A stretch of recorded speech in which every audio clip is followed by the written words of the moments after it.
നമസ്കാരം. ഗ്രീൻലാൻഡ് ചാനലിലേക്ക് സ്വാഗതം. എൻ്റെ പേര് സജീവ്. ഇന്ന് ഞാൻ നിങ്ങൾക്കായി അവതരിപ്പിക്കുന്ന വീഡിയോ, നമ്മുടെ എല്ലാവരുടെയും വീട്ടിൽ അയൺ ബോക്സ് ഉണ്ട്. അയൺ ബോക്സിനകത്ത് നമ്മൾ തേക്കുന്ന സമയത്ത് ഉരുകി പിടിക്കാറുണ്ട്. ആ ഉരുകി പിടിച്ചത് എങ്ങനെ നീക്കം ചെയ്യാം എന്നതിനെക്കുറിച്ചാണ് നിങ്ങൾക്ക് ഞാൻ ഈ വീഡിയോ ചെയ്ത് കാണിക്കുന്നത്. നമുക്ക് ഇതിനായിട്ട് വേണ്ടത് വെള്ള കോട്ടൺ തുണിയാണ്. കോട്ടൺ തുണി എന്ന് വെച്ചാൽ നമ്മളിപ്പോൾ അത് പറ്റിപ്പിടിച്ചിരിക്കുന്ന അഴുക്ക് വീണ്ടും ഒരു തവണ പറ്റിപ്പിടിച്ചത് വീണ്ടും അതിൻ്റെ മേളിൽ ടച്ചായി കഴിഞ്ഞാൽ അത് വീണ്ടും അതിൻ്റെ മേളിൽ പിടിക്കും. അതുകൊണ്ടാണ് നമ്മൾ വെള്ളത്തിന് ഉപയോഗിക്കുമ്പോൾ ഓരോ ലെയറായിട്ട് തൂത്ത് മാറ്റാനാണ്. അപ്പം നമുക്ക് വേണ്ടുന്നത് ഒരു ഇതുപോലുള്ളൊരു നല്ല വെള്ള തുണിയാണ്. വെള്ള തുണി നമ്മൾ ഏത് വെള്ളത്തുണി എന്ന് പറഞ്ഞാൽ വേസ്റ്റ് മതി. വേസ്റ്റ് എന്ന് പറഞ്ഞാൽ കുറച്ച് വെള്ള കളറാകുമ്പോൾ നമ്മൾ അതിനകത്ത് പറ്റിപ്പിടിച്ചത് ഇത് കറക്റ്റായിട്ട് നമുക്ക് ഓരോ നമ്മൾ കളർ തുണിയാകുമ്പോൾ അതിനകത്ത് അഴുക്കിരിക്കും, നമുക്ക് അറിയാൻ പറ്റത്തില്ല. അതുകൊണ്ടാണ് വെള്ള തുണി യൂസ് ചെയ്യുന്നത്. പിന്നെ നമുക്ക് വേണ്ടുന്നത് എല്ലാവരും വീട്ടിലൊക്കെ ഉണ്ടാവും, പനിക്കൊക്കെ ഉപയോഗിക്കുന്ന പാരസെറ്റമോള്, പിന്നെ പെനഡോള്, ഇങ്ങനെയൊക്കെ പറഞ്ഞ ടാബ്ലറ്റ്. നിങ്ങൾ പ്രത്യേകം ശ്രദ്ധിക്കേണ്ട കാര്യം, നിങ്ങൾ യൂസ് ചെയ്യുന്ന സമയത്ത് പെനഡോള്, പാരസെറ്റമോൾ ഇങ്ങനെയുള്ള പിന്നെ വേദനയ്ക്കുള്ള അങ്ങനെയുള്ള ടാബ്ലറ്റുകൾ മാത്രമേ യൂസ് ചെയ്യാവൂ.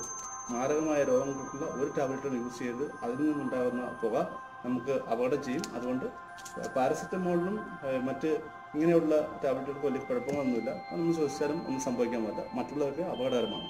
അതുകൊണ്ട് നമ്മൾ ഉപയോഗിക്കുന്നത് ഇത് പെൻഡോൾ എന്നാണ്. ഇത് നമ്മൾ ജലദോഷത്തിനൊക്കെ ഉപയോഗിക്കുന്ന ഒരു ടാബ്ലറ്റാണ്. ഇപ്പം ടാബ്ലറ്റ് ഇത് പെനഡോളാണ്. അത് പൊട്ടിച്ചെടുത്ത് എപ്പോഴും ഉപയോഗിക്കുമ്പോൾ നീളമുള്ള ക്യാപ്സൂൾ ടൈപ്പിലുള്ള ടാബ്ലറ്റാണ് നല്ലത്. അത് നമ്മൾ ആദ്യം ടച്ച് ചെയ്ത് നോക്കി, ഓക്കെ, കുഴപ്പമില്ല, ചൂടായിട്ടുണ്ട്. ശരിക്കും നമ്മൾ നല്ലവണ്ണം തേപ്പൊട്ടി നല്ലവണ്ണം ചൂടാവണം. പിന്നെ ഇതുപോലുള്ള ബനിയൻ ക്ലോത്ത്, വൈറ്റ് കളർ ബനിയൻ ക്ലോത്ത് വേണമെന്നില്ല, ഏത് ക്ലോത്തായാലും കുഴപ്പമില്ല. വെള്ള കളറാകുമ്പോൾ ഒരു തവണ നമ്മൾ അതിനകത്ത് തേച്ച് കഴിഞ്ഞാൽ പിന്നെ അതിൽ പിടിക്കുന്ന എവിടെയാണെന്ന് അറിയാൻ പറ്റും. പിന്നെ രണ്ടാമത് ആ പിടിച്ച ഭാഗം വീണ്ടും കൊണ്ടുവച്ചാൽ അതിലാകും. അതുകൊണ്ട് അത് ഒഴിവാക്കാനാണ് വെള്ള ഉപയോഗിക്കുന്നത്. പിന്നെ ഏത് ക്ലോത്ത് ഏതായാലും കുഴപ്പമില്ല. ക്ലോത്ത് ഇപ്പം ഏതായാലും നമ്മൾ മറിച്ച് ചെയ്താൽ മതി. പിന്നെ ഇതിൻ്റെ ഒരു സ്ഥലത്ത് ഇതിങ്ങനെ ചെയ്തതിന് ശേഷം അത് നല്ലോണം ഒരുക്കും.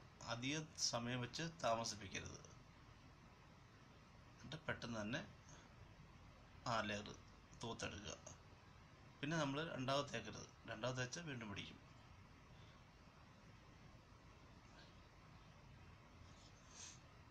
വീണ്ടും അതിനെ തൊട്ട് താഴെ, അങ്ങനെ തുടർച്ചയായിട്ട് ഈ ഫുള്ളായിട്ട് ഒരു ലെയർ ഇറക്കിയതിന് ശേഷം വീണ്ടും നമ്മൾ ഒന്നുകൂടെ ചെയ്യുക.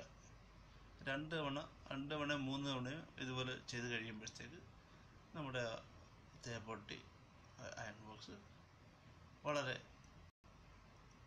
ക്ലിയർ ആകും.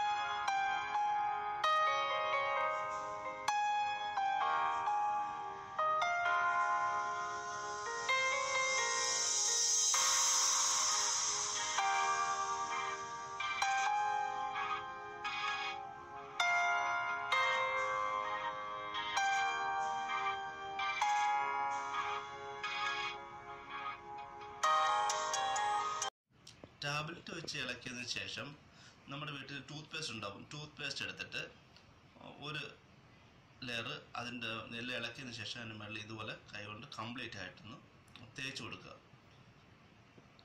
തേച്ച് കൊടുത്തതിന് ശേഷം നമ്മൾ ഒരു 5 മിനിറ്റ് അത് അങ്ങനെ വെച്ചേക്കുക. അതിന് ശേഷം കൈ കൊണ്ട് ഒന്ന് തേച്ച് നമ്മൾ ഇങ്ങനെ ഓരോ ലെയറായിട്ട് അങ്ങനെ നീക്കം ചെയ്യുമ്പോൾ പൂർണ്ണമായിട്ടും അതിൽ നിന്ന് ആ പറ്റിപ്പിടിച്ചിരുന്ന കളർ കൂടി അങ്ങ് പോകും.